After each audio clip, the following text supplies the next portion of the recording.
ஏசாயா அதிகாரம் 48 வசனம் 17.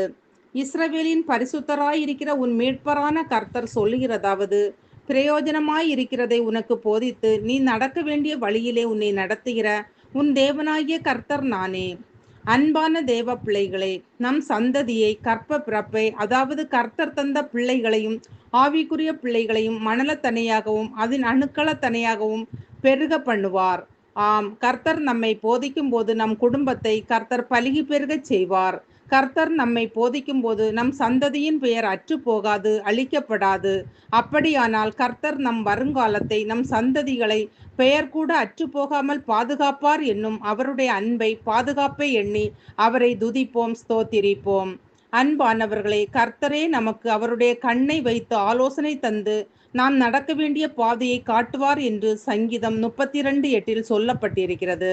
ஆனால் சத்துருவாகிய பிசாசு தர்க்கங்களை, கட்டுக்கதைகளை, வாக்குவாதங்களுக்குரியவைகளை, பொறாமை, பிரிவினைகளை எண்ணி போதிக்கிறவர்களை உபயோகிக்கிறான். இவர்களை விட்டு விலகு என வேதம் நமக்கு எச்சரிக்கிறது. பரிசுத்த ஆவியாகிய தேற்றரவாளன் இயேசு சொன்ன எல்லாவற்றையும் நமக்கு போதிப்பது மட்டுமல்ல, நம்மை நினைப்பூட்டவும் செய்கிறார். இந்த ஆவியானவரே நம் உள்ளத்தில் சமாதானத்தையும் தருகிறார். ஜெபிப்போம். அன்பின் பரலோக பிதாவே, இந்த நாளுக்காகவும் இந்த சத்தத்தை கேட்கிற ஒவ்வொருவருக்காகவும் உமக்கு நன்றி அப்பா.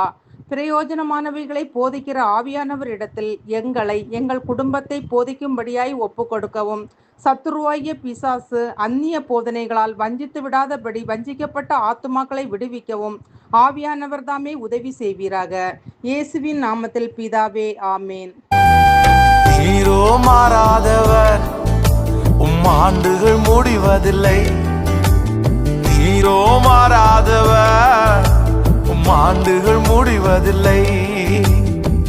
காலங்கள் மாறலாம், காட்சிகள் மாறலாம், கனவுகள் மாறலாம், கர்த்தர் நீர் மாறாதவர்.